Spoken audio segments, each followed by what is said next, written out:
write it. Joe will write it.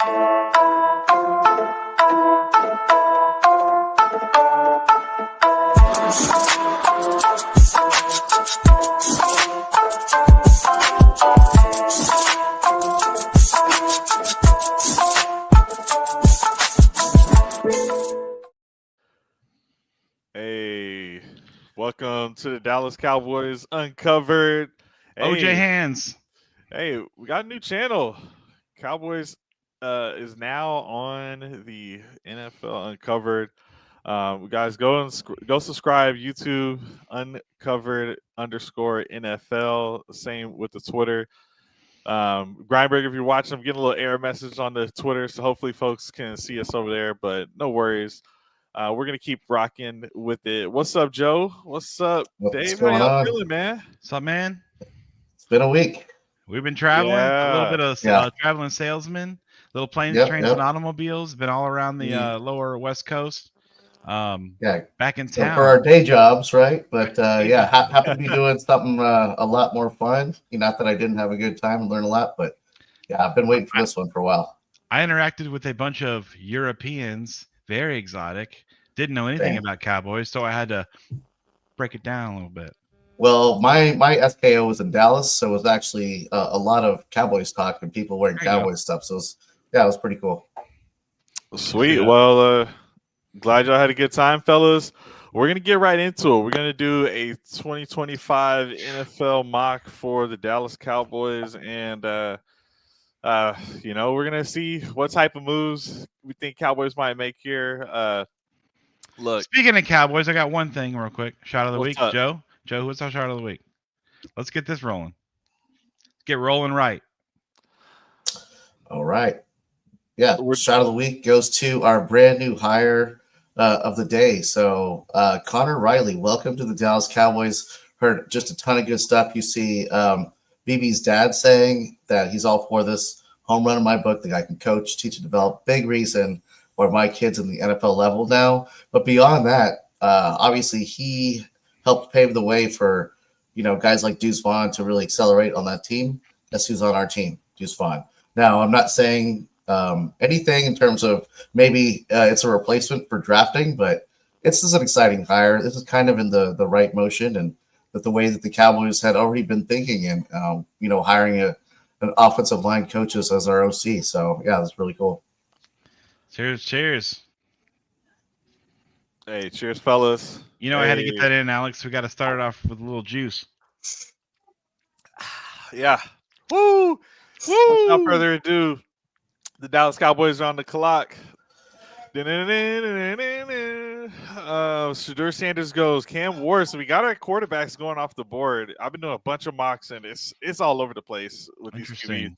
Travis Hunter, Abdul Carter, Mason Graham, Tatario McMillan, James Pierce Jr., Will Johnson, Mike Green, Ashton Genty, and Josh Simmons go. So we got a tackle going. We got a nice couple edges going, some receiver action.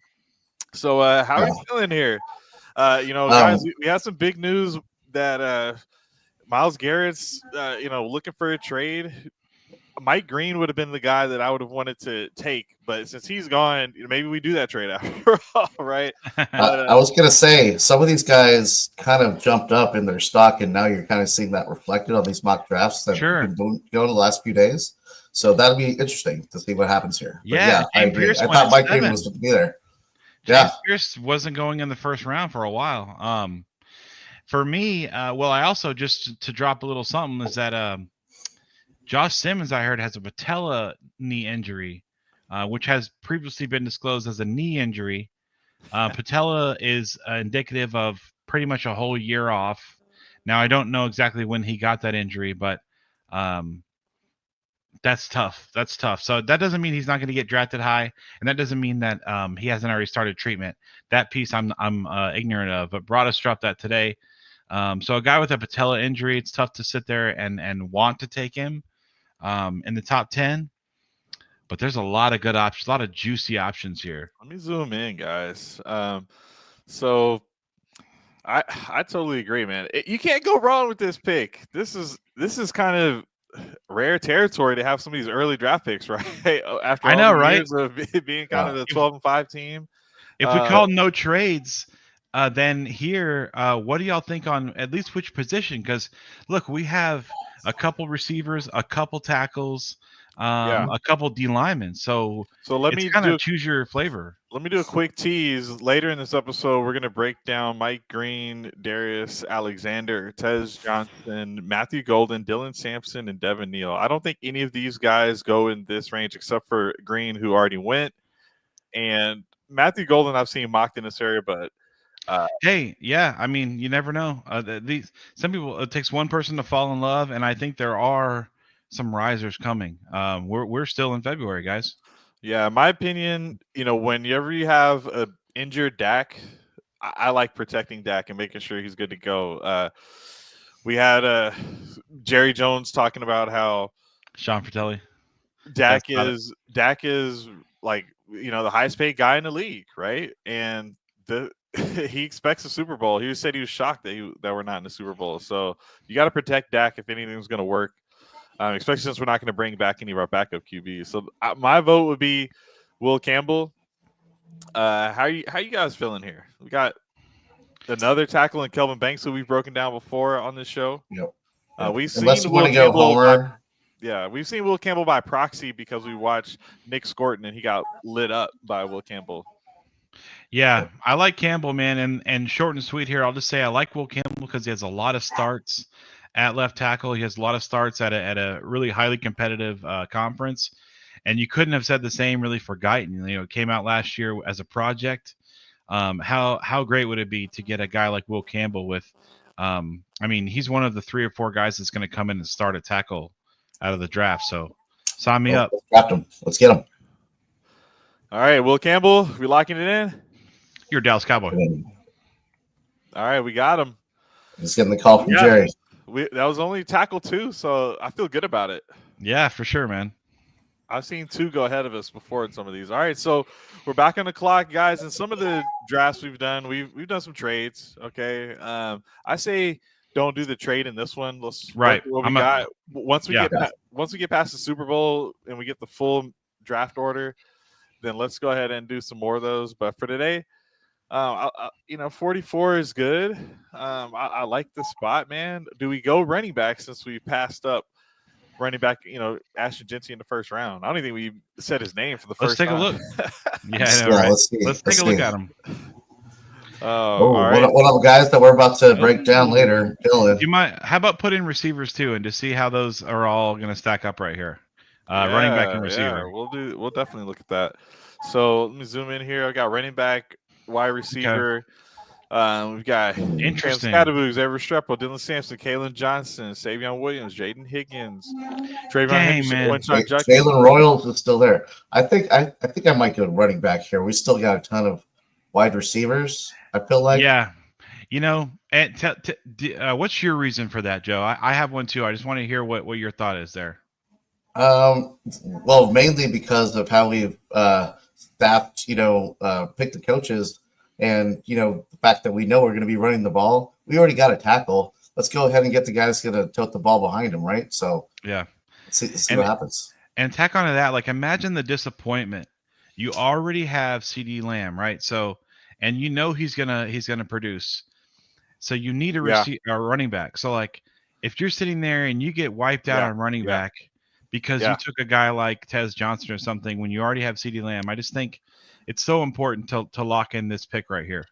I actually I think y'all are swaying me because my instinct is what is the draft value of running back versus wide receiver? Like my mind is saying in round 3 we're probably not getting a wide receiver. I highlighted pick 44 in 76 because at 76 I do see these wide receivers ADP wise are still going to be available. So there's a chance that we still get a Trey Harris or a Tez Johnson with our next pick. But usually I do want to go with the receiver here, but in this spot, man, y'all make sense. Like we have CD Lamb. It doesn't matter what wide receiver we draft. It doesn't even matter. He's going to be the number 2 guy. The running back we get here can be an instant impact guy that we can plug and play. And there's some good ones. We have the biggest running back need in the league. So what guy do we go with? So okay, so and just to add on to that, if you go farther down and you get wiped out on guys to Devin Neal, I don't trust the guys from Devin Neal down to be able to carry the load. You might need two guys. You need two guys. So, well, yeah. There's guys with a bunch of carries. Okay, RJ Harvey, a ton of carries. I just don't think that the skill is there to actually warrant giving the guy RJ Harvey carries. A ton of carries, dude. I hear you. Like, it doesn't mean he has a ton of skill. Like, I like RJ Harvey, but I hear you. Who's your guy? I'm gonna go Caleb Johnson here. We're gonna talk more about Dylan Sampson shortly, in depth, which I'm excited to do. I have all my notes ready to go, but I'm gonna say the short version of that combo is give me Caleb Johnson. All right, Joe, who's your pick?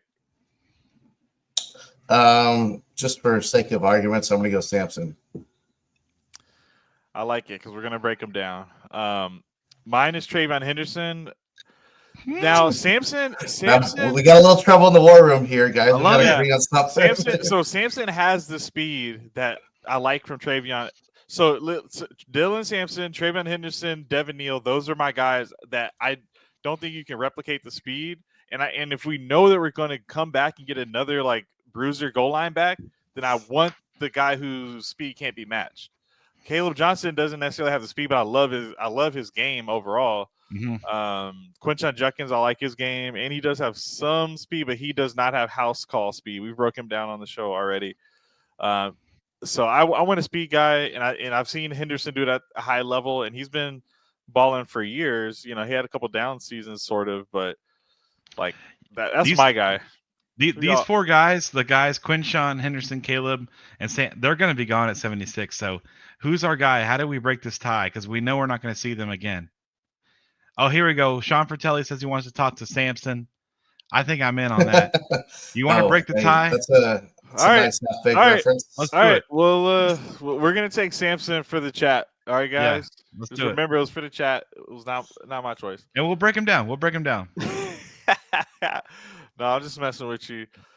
Yeah, we'll get to him here in a little bit. So we're back on the clock. Trayvon Henderson goes right before our pick, so he was not going to be there with our next pick over here. Makes sense. Did all of them go? Did all of them go? Could we have waited? Great question, because it's always nice to know who's going to be available. So Devin Neal is here. The guys we could have gone to wide receiver in theory, but let's see what wide receivers here. But hey, not according to me, Alex. We'll talk about Devin Neal later. We got Bond and Tez there, and Trey Harris. Bond super fast. We just killed that pick. Yeah, dude. I think we did, and oh my goodness, and Harris. This is a great couple players to pick from. This is such a money top 100 guys. I think a team like Cowboys that need a lot of guys, you're going to be able to reload here in this draft if you can be smart with these first three picks. And is being smart include drafting a non-wide receiver here? Not with these names, I think. It's just too tough. Okay, so here's what we're missing on, right? Is I think interior D-line is still a very important position for the Cowboys here. So it might behoove us to look and see if we could you got Deion Walker there. He's a nasty guy. But there's other guys available too. Like, I mean, if you go all the way down to Shamar Turner, you're still going to get a guy who is going to be able to come in and play. And for everybody out there, we all know we don't have a fourth round pick, so this is a crucial final pick unless we trade up in real life. So do we go all offense or do we? Well, before we lock in the pick, let's look at the chat. Sleeper linebacker Cody Simon, 6'2", 235, Ohio State, 8 sacks, and Brashard Smith. We like him out of SMU. Yeah, this is the second time Guadalupe's come in here with Brashard Smith. Yeah, he's been cooking. Yeah. And Brashard Smith is a guy that needs to be on one of our shows here because I've heard the value you can get out of a fast, speedy guy like Brashard Smith is what I've heard about him. He cooked at the Senior Bowl too. So Samson did get schooled by Texas defense. Yeah. A lot of guys got schooled by Texas. All right, so that's not a great indicator. But he did dominate. He dominated a little bit. Joe, do you have any other pick, or position that we should consider here? Hey, Tyler, what's going on, man? Yeah, glad you made it. What's up? I would say edge, appreciate possibly. The support. Thanks, everybody out here. Like and subscribe if you're new to the channel. We just started Uncovered NFL. part of the Undroppables Network. Go subscribe over there. Appreciate y'all. All right, so any other position? Man, these are the main two we're kind of honing in on. You know what? Let's be true to this show. It's February 7th. It's wide receiver. It's wide receiver. Let's take the guy we're covering because okay. At least with this pick, let's take Tez Johnson. Yeah. I can't wait to break him down. We'll move on after the pick and we'll break him down later. So we already took one of the guys, Dylan Sampson. So I like it. See, this is the benefit of us doing it this way is we get to pick the guys. Somebody knew what they were doing, Alex. Good job. All right, so we got Tez Johnson. Welcome to the squad. Your Dallas Cowboy. Thumbnail is fire. Appreciate you. Shout out to Devin, the God. He's awesome. And win. That's what we're about to do. Yes, sir. All right. So one of the first third rounds, I haven't taken Trey Harris. This is awesome. Just switching it up. All right. So we waited a whole nother draft's worth of picks, and now we're at pick. We're in the fourth. No, what are we in the fifth 150, round now? Right? Yeah, we're in the fifth round. So remember, guys, pick wise, take a look at this. Not the players we've taken. 1, 2, 3, 4 fifth round picks. So we're at 150, then 170, 120, 172, then 175. So this first pick is awesome. But then after that, we get the kind of 3 in a row almost, it feels like. So we went no defense, right? Let's see if we can try to figure out a defender here. We got to go defense here no matter what. So we'll start on the interior, see if anything slipped. I thought the guy's name is Zeke Boogers. Oh, Biggers. Shit. Let's check edge just in case we don't go Myles Garrett route. Whoops. Just a little too late for me on some of these guys, but yeah, my board stops at 29 players. So currently, I'm not deep into the 150s, but we've done this trait thing before. Let's take a look at this RJ Oben guy. Yeah, and Joe. Shout out to Joe. He was at the national championship game. We don't talk about how they put him on the spot. I don't know that Oben really stood out for me in that game, but let's talk some Oben. Let's look at his height weight at least. 65.7 grade in that game you were at live. Mid game, above average for a championship game. Yeah. So 1 sack in 2024, but he played all season, 16 games throughout the playoffs. Some durability there, a ton of snaps. Let's say how big this boy is. Oh yeah, let me flip That's big over. For me. First look, let's take a look. So 6'3", okay, 262 guard. We're already drafting traits here because it's the fifth round. We're 150 players in. So what do you want from these next picks? So if you want a defensive lineman, if you want an edge player, think about a guy who came in not having a lot of sacks last year, who showed a lot of potential. Marshawn Nealon. So this guy could be a compliment to Marshawn Nealon or spell him or give him some competition. I'm interested in taking the edge because we have not gone with this name yet, and it'll make me want to go back after the show and look at him. So that's where I'm leaning. I like Kobe King, but once we get healthy, linebacker's not going to be a need. We've talked about linebacker, but it's just the injuries. Like, we should be okay. There's a center here on the board from Ohio State. Let's take a quick look at him. Yeah, so 6'4", 305. Does this guy could he be good enough to move BB to right guard? And this ties into what we talked about earlier with the Kansas State Coach Riley coming to the Cowboys. Maybe he knows how to maximize BB at guard, and we can bring in this, potentially.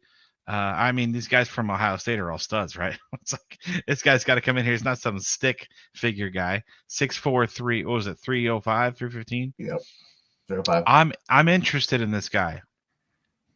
All right. What do you think, Alex?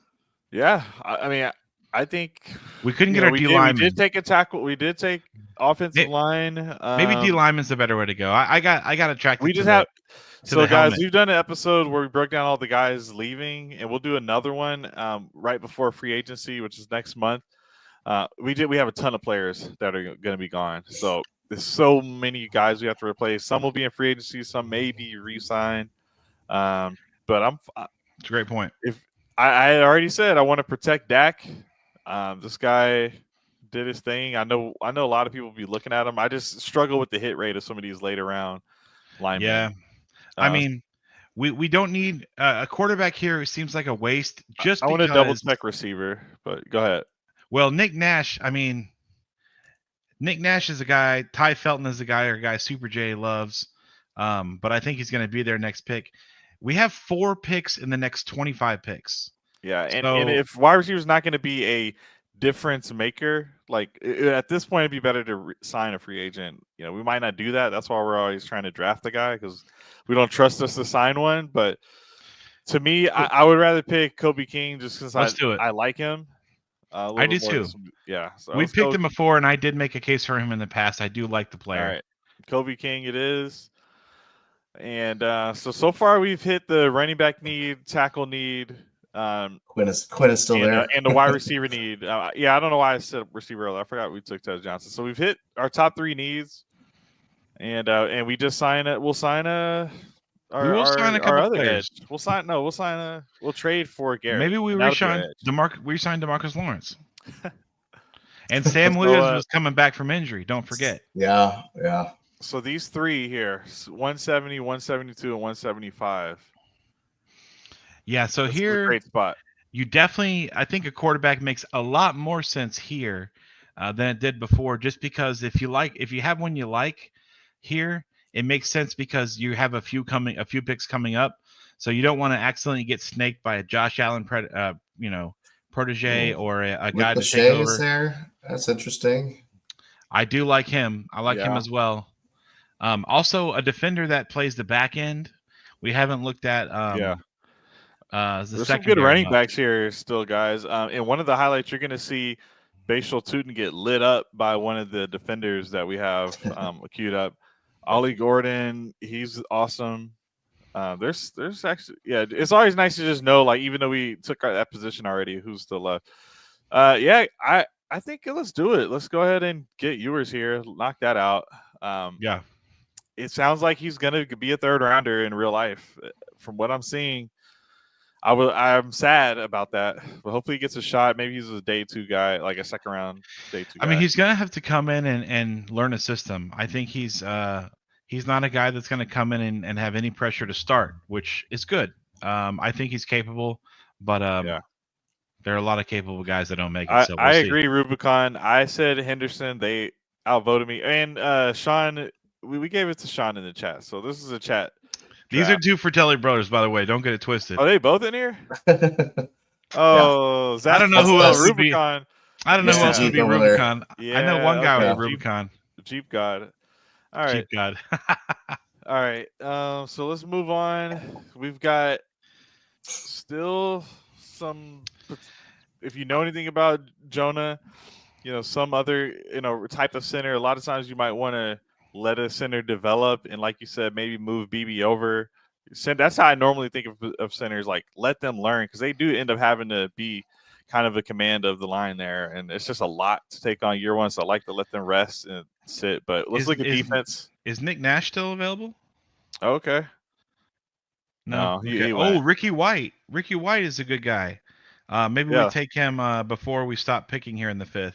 Yeah, let's make sure it's not like a situation where we get sniped on the next guy. Maybe some defense. I think we got good defenses. Yep. Yeah.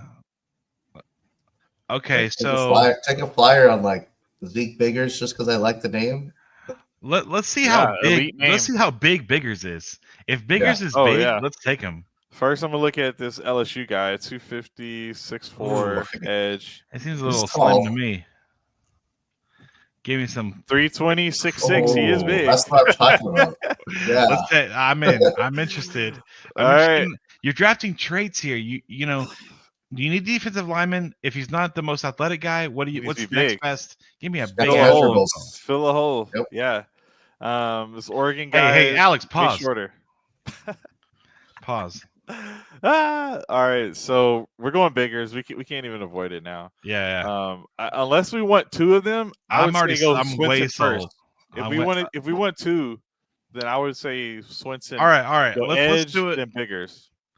Go Biggers and go home. Boom. Okay, money. and he was the interior. Big me, Burge. Nice, Zeke.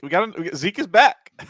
Zeke is back. Your Zeke Right. jersey's out. Zeke is back. All right, so we like we always promise the 6th and 7th round pick. We're just gonna pick someone at random.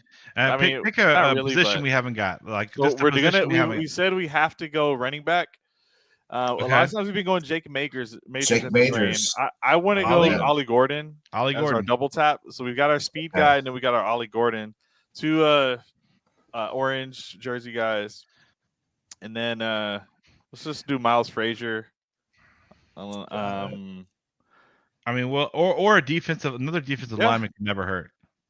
Another Diggs. We've got another dude. Please take the Diggs. Like now we keep our Diggs. Well, hopefully we get a trifecta Diggs at some point. Yeah, sign Stephon. Let's do it. That's my dad.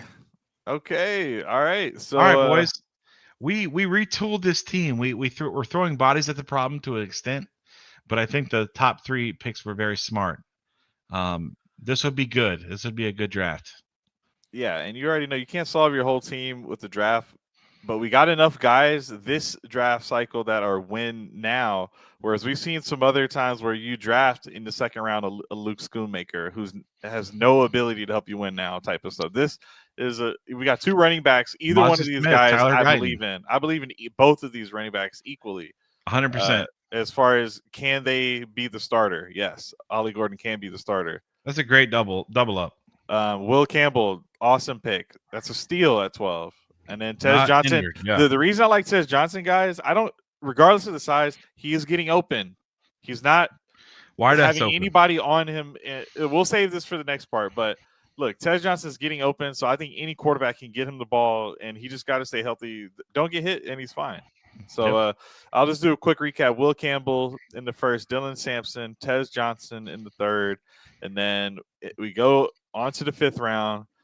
No 4th round pick. We've got Kobe King, linebacker, Penn State here. Then Quinn Ewers, Braden Swinson out of LSU, Zeke Biggers out of Georgia Tech, Ollie Gordon, Oklahoma State, and Fatal Diggs out of Syracuse. So a lot of orange squads there. A- drafts. Good job, fellas. Not bad. I think that's an incredible draft for this coaching staff too. I think this is the kind of the draft that they're going to want to put together to help start running that ball a little bit better. I'm excited about that. We all know Dak's best seasons have been when he's been able to lean on a running game, and it's no secret. I mean, he's been in the league for almost 10 years now. It's like, actually, this is his 10th year, right? Or 2016 draft. So he's 9th year. Time flies. So, yeah. And there's no more like trying to figure Dak out. His best play is when he's got a good running game, and I hope that they focused on that. It looks like they are. Sweet. Well, here's the first round, guys. So let's move along here and keep cooking. All right. So I would say that really at this spot, we'll do a little bit of news and then we'll go into our prospect breakdowns. But y'all let me know. Should we break down some of these guys we just went through? That makes sense. Yeah. Well, especially because we took some. I'm ready to jump right in. Yeah. Okay, then. So look at it. Mike Green, we missed on him. He goes at 9 to the Saints. Okay. So he goes 9 to the Saints here. Let's start with Mike Green. All right. Mike Green. I wish it would let me just jump right back into it, but that's fine.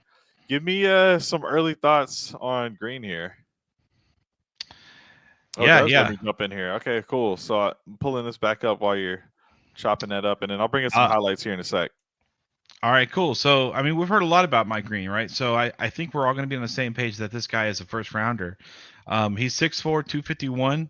He's currently listed as PFF's 11th overall player. He's also listed as a 2nd overall edge player. Some notes that I start with. This is a dip and rip guy. Every time he engages with a lineman, he is getting super low and popping up. So it's very hard to stop a guy who can do that really quickly. It reminds me a lot of what guys like Parsons do. He's not a Parsons. He's not as fast as Parsons. But what Parsons does the best is get low and pop. And when you get low and pop against these guys who are kind of bigger dudes, you can have a lot of success. Unfortunately, he doesn't have a big base, but neither does Parsons. And that may be where this this drafting visualization of pass rushers is going. This guy is rising up the draft boards hard. He also chases and flails, which a lot of times he breaks free of linemen and he's going like this. I think that's a Parsons move too, which I like. I don't want to take up too much time here. He flops around hard. It's another thing I said, and I say that in a good way. I mean, this guy gets big when he gets past his lineman. He's patient, chasing the backside, hits the quarterback with a big surface area hit. Very natural, moving natural. His head is always looking at the quarterback. So what you see a lot of times, he beats his guy, and the entire time he's looking through the guy. He's got great vision. I'll wrap it up by saying his hezzy move is real smooth. Needs to be careful giving too much upper body sometimes. He comes around the edge and he's flying already like this. I think he might have some trouble with that at the next level. But the guy's got all the traits. He's probably a top 10 worthy pick. Yeah, so if you didn't know, this guy led the FBS in sacks and tackles for loss. That should tell you a lot that you need to know right there. 2024 Sun Belt Player of the Year. So, a couple of, skins out there on the wall that for him to take into the draft. Like you mentioned, he's definitely moving up on the draft boards. Great athlete, great twitch. He's got a ton of moves. Arm over, chopping, spinning, physical at the point of attack, great motor, like you mentioned. But take a look at this. Yeah. So this is at the Senior Bowl, just knocking guys out. Everyone's seen this clip by now, obviously. It's not good to go horizontal ways. Yeah. You can't block anyone horizontal ways. Yeah, man. I blocked him from going up and down. Yeah, he's the nation sack leader, 17 sacks. This guy is gonna crush. He earned it. Yeah. He earned it, man. Looks incredible. Yeah, he's got some great power, man, and just really good burst. So I'm excited to see this guy. Cowboys. Yeah. What's up, champ? Yeah, man. So we like Mike Green. He's off the board, unfortunately. We missed him here, but yeah, man. Let's go on to the next player here. So that's Mike Green. Let's see if I can pull up. So I'll stick with this order. Darius Alexander. I was gonna go with our next pick, but we'll get to him. So Darius Alexander. I'm curious. Where did he go in this one? Good question. Let's find Mr. I'll tell you where I thought he would go. I'll tell you right now. I like Darius Alexander in the third round. He went 2 picks ahead of the third round to the Eagles. So it's a good pick at the back end of the second because I gave him a 310, which is third round 10th pick. That's if you want him, you'll have to take him a little above that, obviously. Yeah, clearly that means the Eagles lost. So suck it. So let me pull this. I like that. Good point. Great point, Alex. All right, so 6'4", 310, 90 PFF grade in 2024, same run defense grade, and man, this guy looks like 4 sacks, decent. He had 7 the year before, 8 hits, a lot of hurries, pretty consistent there. Got some batted down balls, but got a nice highlight of him. I want to show you guys where he actually was able to take one to the house. Let me just make sure I got the right one ready for y'all. Boom. So this is him at the Senior Bowl, first and foremost. Just getting on some guys who are all in the same caliber. Because at Toledo, you play against some different competition level. But look at this little pick 6 ticket to the house action here. There's a little hurdle there at the beginning. Yeah. And why don't you go first, Joe? I'm going to let you handle this one. Right, to be honest, I didn't do a ton of research on him. Don't worry about it. So Darius Alexander, 6'4", 311, 64th PFF overall currently, and 8th overall interior defensive lineman. 311 isn't a monster guy, but 6'4" is a huge frame, and he's a young man. So they talk about he's going to get some of that NFL bacon, some of that NFL oatmeal special, and he'll probably put on 10, 15 pounds, which will put him in a good spot. Leverage game. This guy wins the leverage game quite a bit. I feel like at 6'4", he's good at getting a little low. He's got good legs to bend. he plays through the offensive lineman. It might be a lack of competition at times, but the offensive linemen do not contain this guy. He's a big, fast dude. Watch this again. Literally, as you were saying it, he was just blowing through that guy. Plays through the line. He's got great balance. So when he's making his move, he's already coming back to center, so he doesn't fall over very easily. You don't see him on the ground. Needs 2 steps and he's at full power. There are a lot of times where, like this one right here, he's pushing through the guy with all 4 of his limbs kind of in sync, which I think really a lot of these guys at college level can't handle that. So what I'm going to say is he needs some coaching to really maximize what he's got. But he's a good athlete. That's why I put him at 3rd round, 10th pick, which is great. I would love to have this guy on the Cowboys. And yeah, the Eagles, if they take him in the 2nd round at pick 31, it's going to piss me off. Yeah, man, we do not want to deal with this. I just wish teams drafted better, man, because they just get everyone sliding to them. Yeah. Well, it's one of those things where this guy played in a smaller conference, right? The MAC. So you mentioned competition level. We see it all the time, but some of the best guys come from small schools. So you look at the measurables. This guy's tall and pretty big, and NFL coaching and NFL eating. He should be fine here in a couple Some of that years. bacon oatmeal. Yeah, sir. Hey, Alex, can you put this comment here? This Mallorca comment. I'd like to just say, let's see. Let's shout out to Europe is not free, because I just want to shout that out. Thank God this guy's here to say that. I don't know what's going on. All right. Hey, we've never been trolled before. I just had to say that was kind of cool. Like, hey, man, give this guy $1 to his GoFundMe. Maybe he's in a bunker somewhere. That's help him out. So, all right, Tej Johnson. Hey, we picked this guy. He's a Cowboy now. Go find him. Here he is. Let me pull him up for you guys here. So, Tej Johnson. We got some Senior Bowl measurements. I already know what's in here is incorrect. So the Senior Bowl, it was listed as 158. Right now here on PFF they got 165. I don't think it's been updated.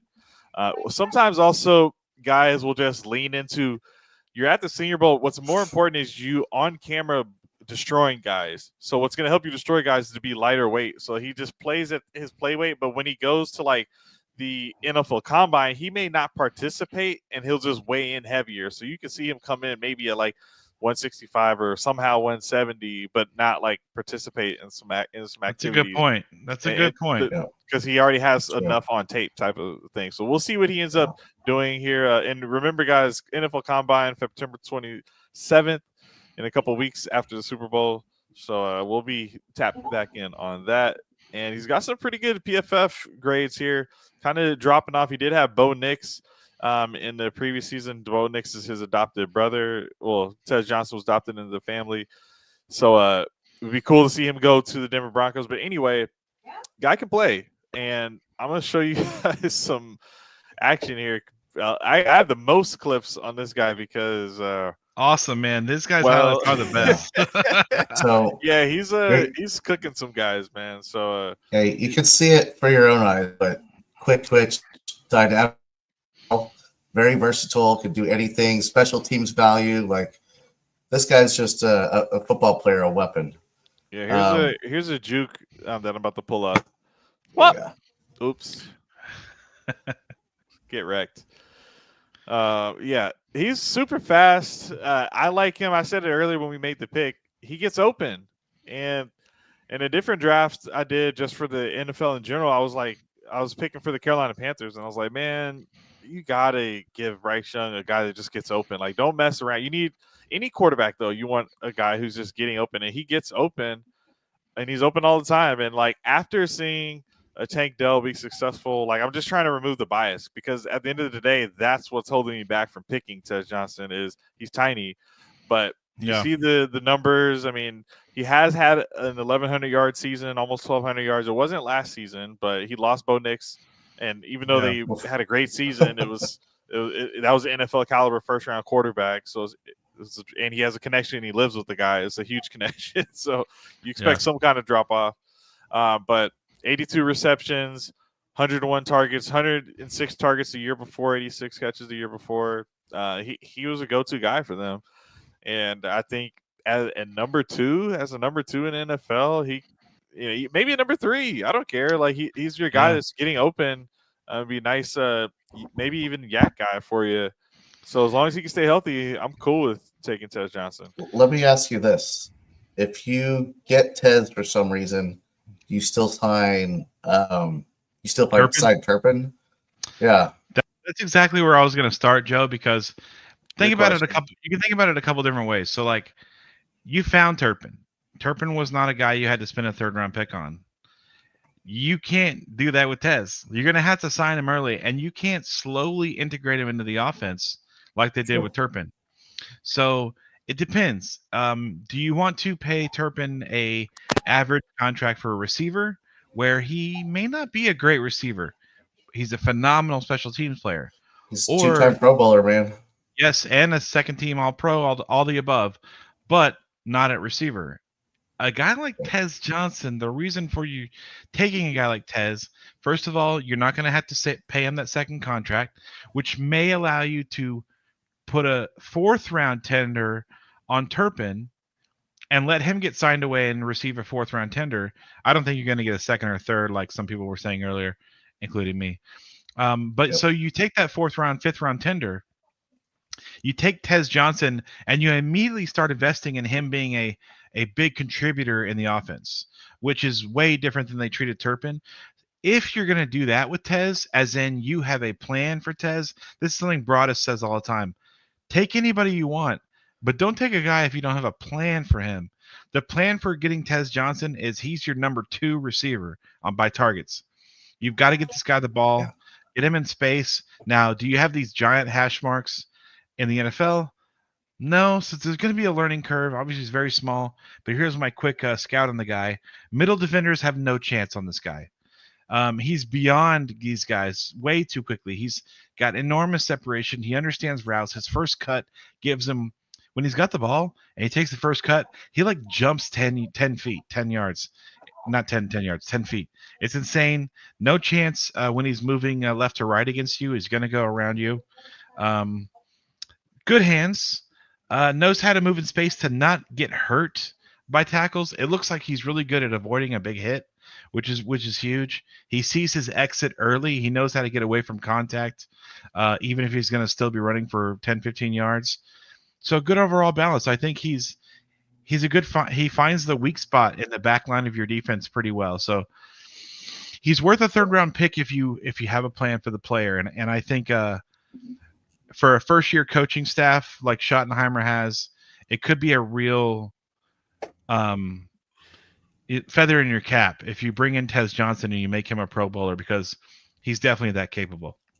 You know who he reminds me of, just for the measurables alone, and then what you see on film is Deshaun Jackson. Pains me to see it, but we saw him crush the Cowboys, and he has a lot of those trademarks with the, getting wide open first steps. But he also has some of the trademarks where he might have some concentration issues, right? So just a couple of things to point out. But, yeah. Deshaun Jackson would replace Turpin easily. So if you can get that translation from Tez, you can get a starting Pro Bowl special teamer and a number 2 contributor at wide receiver. That's worth a 3rd-round pick. Yeah, exactly. I love just having a trait that we can exploit to just give Dak another option, just like the tight ends, in the way of just someone that you can get it to if CD's not open. Because like we said, he's going to be our main guy. And with how our draft turned out with the running back, that's kind of our number 2 option, the running back.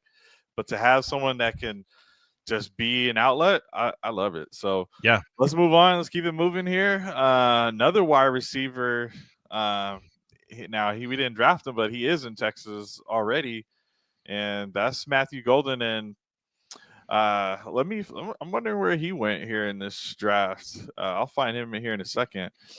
But Matthew Golden out of Texas, he did take over as the wide receiver 1. I don't think that's a hot take. Isaiah Bond definitely was someone that we were targeting in drafts early because we thought, okay, super fast. And then that's coming on the back of Xavier Worthy going into the NFL.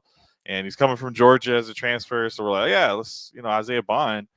But Matthew Golden, 1st round here to the Denver Broncos. He is paired with Bo Nix, who's Tez Johnson's brother, which is cool. So Matthew Golden, of course his PFF grades were lower all the other seasons. Like this is the year that he, took that step forward. Didn't quite make 1,000 yards, almost, but he was someone that we were relying on over and over. And like you see, Quinn Ewers make some, like he's not always consistent, but Ewers would make some throws where it's like, oh God, but then Golden would come down with them, and he was making some big catches that are even, I would say, just concentration catches, where it's not I don't even think the play is going to happen, and he's kind of saves us a little bit. So he has kind of a wider catch radius than I really expected, and really good hands. 6 foot, 195. Okay size. Maybe you want 10 pounds on him, but I'll take it. Like at least 50 pounds on Tez Johnson. Not as fast, right? So it's like when I think of CeeDee Lamb, and then you have a Golden there, it's like, okay, you don't have someone that's necessarily a game breaker, but the speed wise, but still really good receiver. I think Matthew Golden is anyway. So let me go and pull up some tape. What do you guys think about Golden? I mean, the one catch that obviously comes to mind is that clutch 4th down catch against Arizona State to ended up proving that there he is. Well, maybe we'll see in a bit the game winner, right? But man, this guy really did come in and really surprised me personally. We watched a lot of Longhorns football here. One NFL guy comparison, maybe a Brandon Ayuk. He's not the super fast guy, but decent size, really good hands. He seems to always be around the ball and get a ton of targets. Yeah, and totally in agree. SEC playing against real competition, so that question's already ticked there for us. And he's being mocked in the first round consistently, so I think others like him as well. But again, he doesn't have that crazy glitch speed type of trait. And when you're talking about your number 2 wide receivers, like I do want something that will make sure that he's actually used in the game. It doesn't just disappear. But I think he's got great hands, and he's a reliable target here in the end zone. For sure. I think what you're talking about here, Alex, is what is this guy's draftable trait, right? So this guy's draftable trait is being a fucking playmaker. All right. So when the games were on the line, this guy has a big game presence. So we're talking 3rd downs and 4th downs. We're talking in games where, and it's hard to put this into context properly, but UT faced an enormous problem with penalties. UT had a crazy affliction to penalize themselves in a lot of these games, especially in big moments. And there were so many times where UT was way behind the chains, and the guy they went to in those situations was always Golden.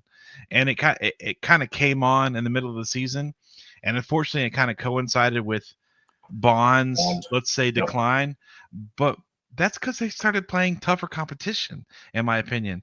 And then Golden just outshined everybody else in those situations. So if you watch the games and the progression of this guy's career as a college player, what you're going to see, and I'll go to my notes, big playmaker genes, big time presence, plays the defender well, doesn't ever find himself in a position where he can get out battled for the ball. Now, he might not be the best battler for the ball in the air. He's not a Trey Harris, but what he finds himself in position where he can box out the defender just purely by the way he runs his routes.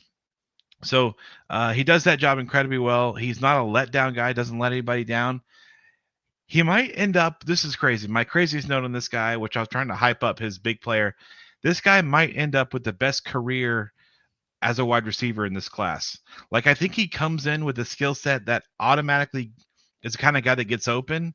And if he takes a 10, 15, 20% leap, like a lot of these guys will, I think his ceiling is maybe the highest in this class as a wide receiver. So I think that's why you're seeing this guy creep up into the in the first round. He's got big balls.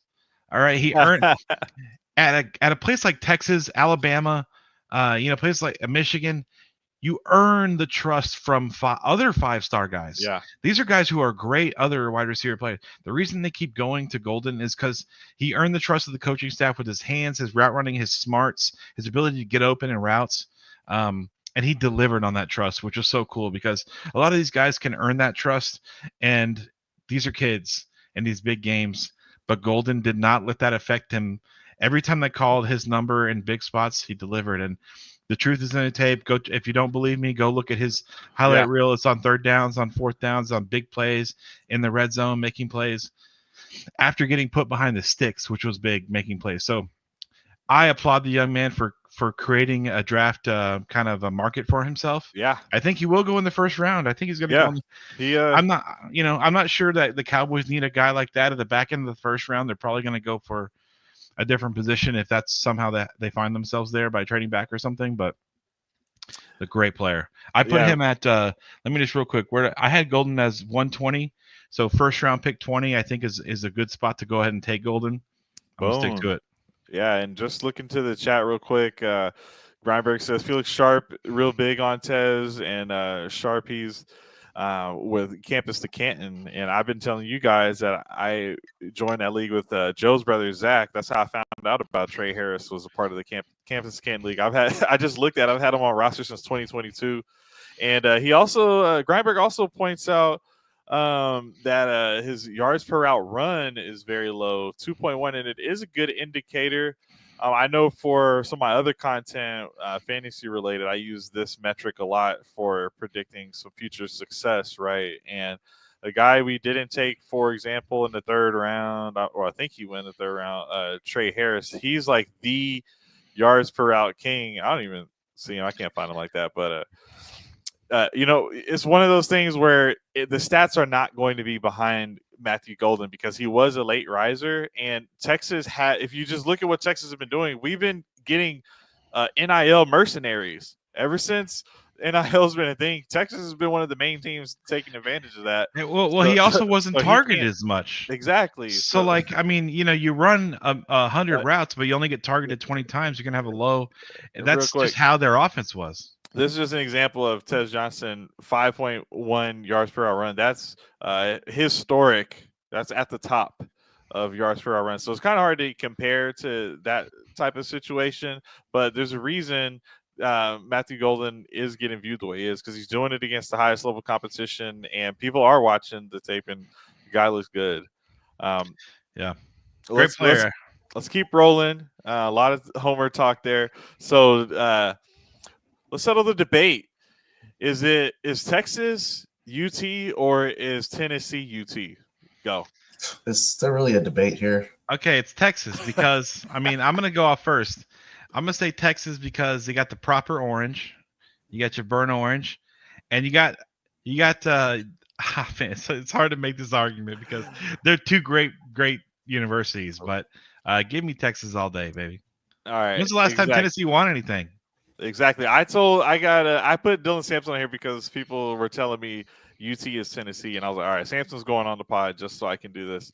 And the best team, the team with the school with the best college football team, they get UT. That's supposed to be a known fact, and it's UT, right? It's Texas, right? Take it from us. Take it from us, then. Yeah, win something. Don't just be a gimmick offense. How about that? And that's kind of one of the biggest questions I have about some of the Tennessee players. Last year, Jalen Wright, super fast running back, goes to Miami. I actually still believe in the guy, but point is he had a ton of production, and teams don't take him early or anything like that. And you've got wide receivers from that school. I think the Giants took, I believe it was some Jalen Hyatt or something like that. Anyway, we don't see all these guys really produce. The Patriots backup running back, I believe, went to Tennessee.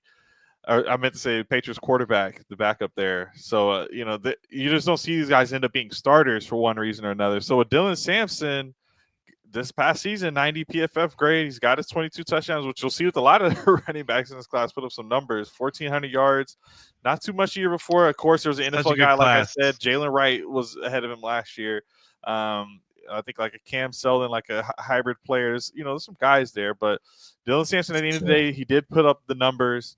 But this is a known offense where they're able to get guys schemed up. So how are we feeling about Dylan Sampson, fellas? It's funny you mentioned Jalen Wright because I have him as kind of a pro comparison for him right now, and really he's doing and did a lot of the same things, in his workhorse season, because that's kind of the back that he's proven to be. And just like give him the rock. He'll probably get 25 touches a game. You see how many touchdowns he has. That means they trust him on goal line situations and red zone. It's like we see right here. So, yeah, I mean, this guy pretty fast, 4.3, 40. Kind of a bowling ball a little bit. So, yeah, Dave, what do you think? Well, I didn't see 4.3 speed as much as we watch him running away from players in the highlights, but we watched a lot of these running backs. So I'm just referencing the current running back class. And I obviously did not watch his negative plays, but from his highlights, 5'11", little over 200 pounds, 53rd overall PFF, fourth running back in the class currently, which is a big rise for him. He was not that high a month ago or 3-4 weeks ago. Good balance is my number one trait for him. Stays upright, gives middle level guys a lot of trouble by staying upright and being able to fend off tackles. Not the best stiff arm, because we've seen some guys earlier in this class have incredible stiff arms. I say good speed, above average speed, but he doesn't sprint away from guys. What he does have, in my opinion, is agility. So maybe he doesn't have the top end Ferrari speed, but he's got the Porsche handling. I think he's really, really good at making anybody who has a non-100% tackle against him miss him. He's very good at that. This is okay. Don't hate me on this. I'm a big Cowboys homer. This isn't a pure comparison, but the way he sheds tackles and avoids big contact was Emmitt Smith-like. Now, yeah, that's kind of what I saw because I said, okay, not elite speed in my opinion from what I saw on the tape, but really good agility, and he doesn't get hit hard, and he produces. I said, there's one guy who did that pretty well. I think Emmitt Smith is a similar player. Not going to go all the way with, say, a 1-to-1 comparison, but strong legs, finishes runs, very hard to bring down if you don't hit him square on, which is why I made that comparison to Emmitt, and the agility is big. So in my opinion, this guy is second round. I gave him a 215, second round, 15th pick. These are relative numbers to the players I've actually watched. So in my opinion, you're not going to get him at 44. So if the Cowboys want this guy, they can trade back or maybe consider some kind of trade up. But if the Cowboys want this guy, they can't wait at 44. It's going to be a good player. I'm excited to see his combine results. Boom. All right. Yeah, I definitely can't wait to see some of these guys at the combine. And same with Devin Neal, another guy who I put on here because I felt like the speed was there. I wanted him to come out last season. I actually think if he did, he could have been a top running back in that class just based on how that class panned out. But also, I just, I got some family out in Kansas. I believe in, or I watched the team and I believe in Neal, man. He went back because he thought they could make a run, and they had a slow start to the season, but they ended up kind of rallying back late in the year, and a lot of that was because of Devin Neal. And you can see here he ends up going to the Las Vegas Raiders, who desperately need a running back. So they take him at 106 here in the fourth round. It's a great spot to take him. And 88 PFF grade is 2024, 85 the year before. 1,200 yards back-to-back season. Never has not had 1,000 yards rushing in college, which is awesome. 2 back-to-back 16 touchdown seasons. And as long as you're getting a minimum of 20 receptions, then I at least know that you have some ability to catch the ball. So even some of these teams that have it back already, I can totally see somebody wanting someone that's super fast and can catch the ball out of the backfield. So, for me, I like the explosiveness, period. I want that trait out of a running back because for the Cowboys offense, we need something to be game-breaking. We cannot have a stagnant offense. And really with the type of coaching staff that we've brought in, what I'm seeing, these guys want to run the ball. So if that's the case, then I absolutely think you go ahead and get you a Devin Neal, and that guy can just blow the doors off, really take a lot of the pressure off of Dak Prescott. So here's some tape, and let me know how you're feeling about Devin Neal. Yeah, it's a little more shifty than Sampson, I think, laterally, but he's actually a little bit slower than Sampson as well. Yeah. See him kind of getting caught right there, but Sampson's super fast. Yeah, he would be an excellent addition to the team. Like if you don't want if you don't need a home run hitter right now, and you kind of just need like more of a change of pace. Kind of a bowl people over type of guy. Yes, absolutely. This guy's tough. Yeah. I kind of didn't feel as good about Devin Neal, but I hadn't seen much, so I didn't bring in much to the table. So let me just give my objective view here. First, the numbers. He's 5'11", 215, listed currently 89th PFF overall, 8th running back. This is a great running back class. It really is crazy. The top 100 of this draft feels really good if you need, I guess it depends on the position, but there's a lot of good players in this draft. So unfortunately for Devin Neal, in my eyes, I think it's kind of rough coming out looking at these guys. You got to be willing to take a shot on this guy because I think he looks like a good runner, but maybe doesn't have the physical traits that everybody else does. But a shifty is the first thing I said is his biggest pro. So I agree. It's hard to get a good clean shot at this guy for that. Great shake. Defenders lose him because of that shake. It doesn't look like he is going to give defenders trouble when they hit him, though. If they get a good squared up hit, he's got decent explosiveness, good vision, quick feet. I don't think he's a main back. I think this might be the first or second back that I think he can't be your primary. That only means because most teams are taking these guys and playing them right away. In my opinion, didn't break away, but he finds lanes. So good vision, good shiftiness. So that's kind of what I felt about him. I was a little underwhelmed. I'm actually putting him I'm putting him in the 4th round, pick 420. Smoke him if you got him. But that's about where it looks like the mocks have him right now. So that's not too far off the trend. And I only say that in a negative connotation because, man, some of these other backs are so good in this class. Yeah. It's tough. Yeah. And look, he's in the Big 12. We know what that life is like. So, all right. That is the end of our list of guys there. Yeah, I mean, we had some news. I don't know if you wanted to get in that. Joe, you got to it sounds like you got to make a move. So we can say that for another one. Just keep it to the mock. How you feeling? Good. I mean, the mock itself was great, but in terms of Cowboys news, we've been hiring a couple of coaches recently. I don't know if you have any of those articles pulled up, but yeah, I'll start with the Jimmy Johnson. Yep. Boom. So let me get this queued up, guys. All right, so Jimmy Johnson on a missed 3-peat, shoddy hire. Cowboys roster needs some more. So, what do you take away from this one? Yeah, really, basically, he says he likes kind of the direction where they're going, but the Cowboys definitely need to start putting the pieces together that makes sense. So I think we're starting to do that, and we just have to draft like that. I love the coaching staff that's already gone into it. But yeah, now we're, it's going to be interesting. But yeah, what else do we have here? Yeah, man. So let me jump into this. Let's do the Darren Woodson next. Yeah, so we saw the Pro Football Hall of Famers announced last night. We saw the awards, Josh Allen winning MVP. But yeah, let's hop into that a little bit. Darren Woodson denied again.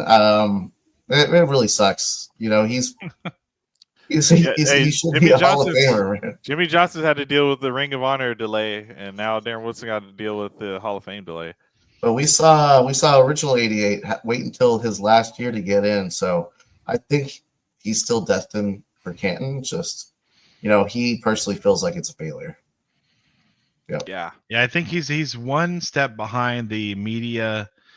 If the media was what it is now, he'd be in the Hall of Fame. I think he just kind of was a victim of 5 years later. The media popped off on highlighting players from not the spotlight because the safety didn't get a lot of the spotlight on that star-studded Hall of Fame Cowboys team. But he was a transcendent player, and he's right on the edge. If he doesn't make it, I'll be upset. If he does make it, I might be a little surprised. So I'm not going to say that I know it's going to happen, but good luck, Woody. Yeah. So I want to jump into just that because we did the mock draft. No, let me just do the news first, and we'll end on the trade talk. How about that? For Garrett, we'll end on the Garrett talk. So let's do this Matt Eberflus. Couple coaches that we haven't covered. Huge one.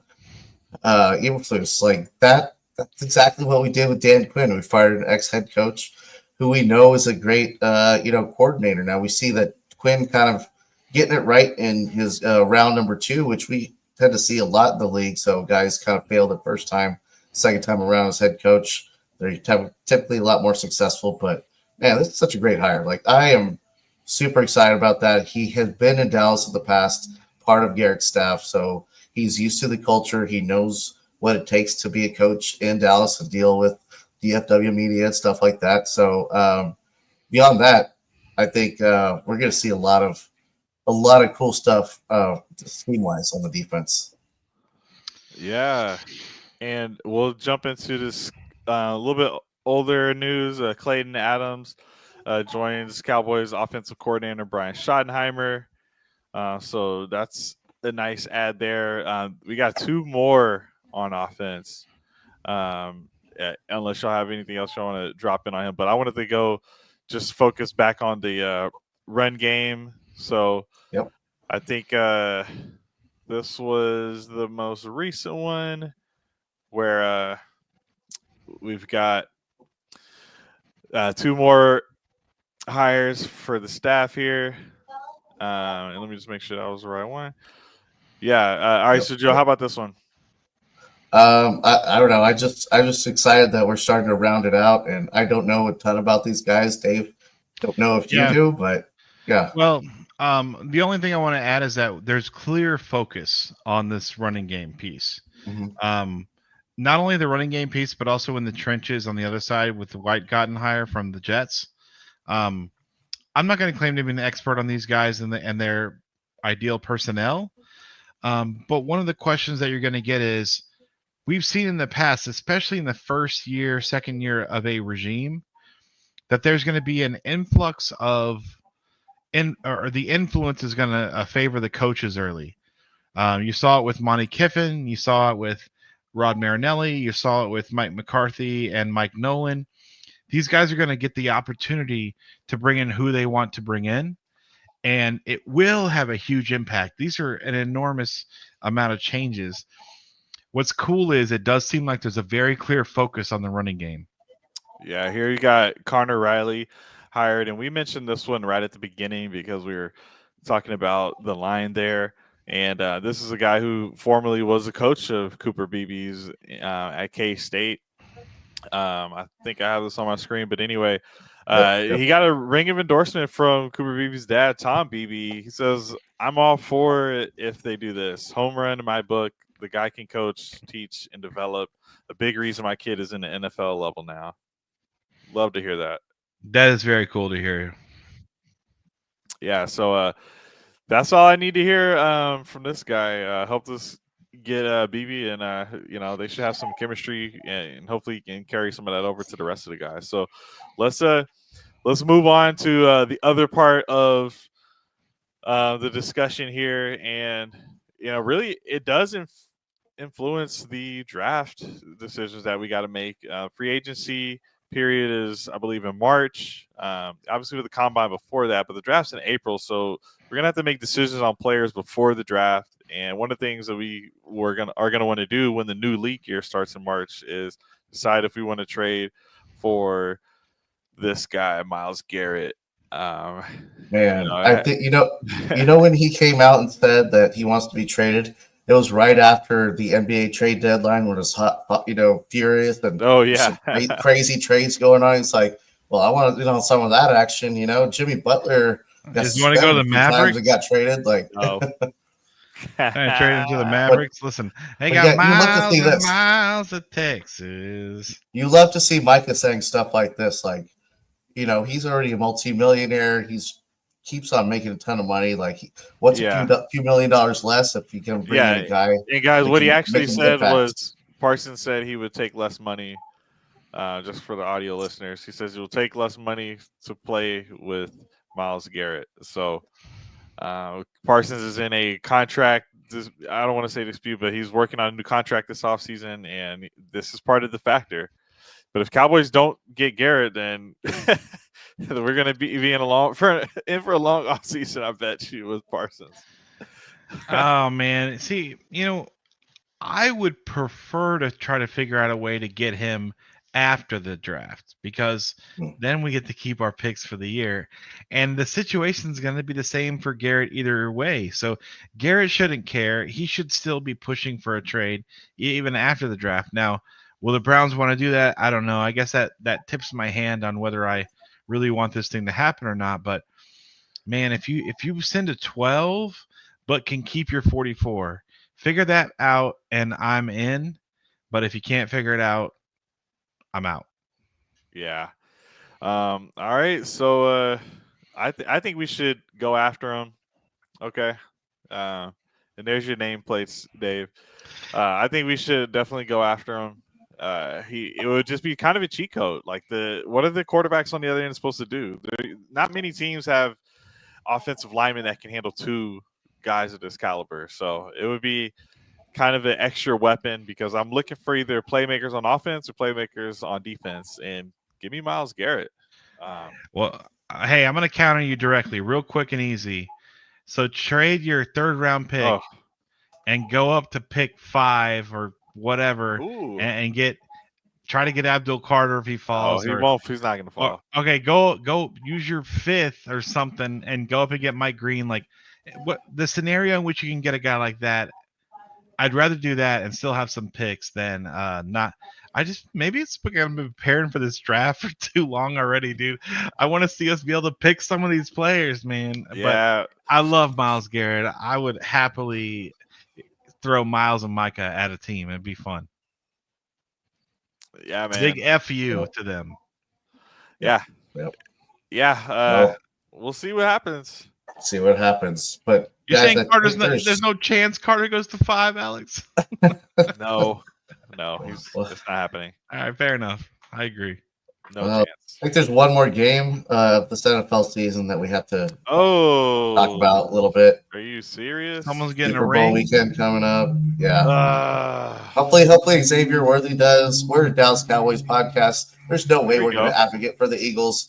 It would really just kill me if the Eagles won another Super Bowl, and I definitely don't want to see that. I definitely don't want, Philly fans being happy. They don't deserve that. At the same time, kind of sucks to have to root for the Chiefs because I'm getting tired of them too. But it's the lesser of the evils, if you will. And what do you guys think? We'll go predictions after I hear from you guys. I'm not happy about this situation. I am going to enjoy the game. I'm going to be hanging out with some good friends and watching everything, but I'm not about to sit here and root for either one of these teams. I'm going to root for the commercials and all that kind of other stuff that other people enjoy doing. Maybe not. Maybe I'll be hanging out with a different crowd at the party. Yeah, we're all watching the game at. I'll leave it at that. I'm not gonna come down on anyone for how they enjoy the Super Bowl. But that's the one problem for me with the Super Bowl is it's like one of the games that I basically can't watch. It seems like never ever do I get to actually watch the game, because you're at a party and my team's never in it, so no one gives a shit. And all about the food and the drinks and the halftime show. Kendrick Lamar is going to be cool. Yeah, everyone's watching Kendrick Lamar, but no one's watching the game. We'll go play hopscotch in the backyard, Alex. Oh, you got that leg. We'll play it on the ground somehow. Yeah, pretty brutal, man. So I can't find it, but I'm pretty sure I said like 29 Chiefs, 27 Eagles. The spread is 1.5, and the way that overtime works is you have to go for 2, basically. So I could see Chiefs being up. They get their 6 points, and they get their 8 points, and then the Eagles they get their 6, and then they try to go for 2 and don't get it. So they end up winning by 2. So I got 29-27 Chiefs. Okay, I got 27-24 Chiefs. So similar, and it's going to be one of those last-second field goals, probably just like last Super Bowl that they played in. I don't think it's going to be a last second anything. I think the Eagles are going to win 38-28, and we're all going to hate Get it. out of here with that. Get out I'm of here. sorry. I don't think that. I just don't think it's going to happen. I don't think the Chiefs are going to three-peat. Hey, don't come at us for a trademark strike, Pat Riley, please. But I don't think there's a three-peat coming tomorrow or Sunday, whenever it is. Eagles are going to win this game. We're all going to be pissed, but it's going to make us want to draft even harder. All right, we're going to come back after the draft and come up with a good plan for this team to start competing again. How do you draft harder? I'll show you. I'll show you later. Eagles, they've shown us how to I'll draft show you. harder. All right. Well, that was Hey, a good show, guys. Final, what'd you say? That was a good show. Good show. Final shot of the season. The season ends Sunday officially. Oh, goodness. The new season begins in March. It's been a real one. Appreciate you guys. Love the knowledge y'all bring in every episode. Dark side. We're doing this for the love of the game, man. We'll be back next season, which is next week. And we appreciate y'all. And 2025 or bust, bro. Let's go. Yeah, we'll catch y'all in the next one. All right. Peace. Peace. Write it, Joel. Write it.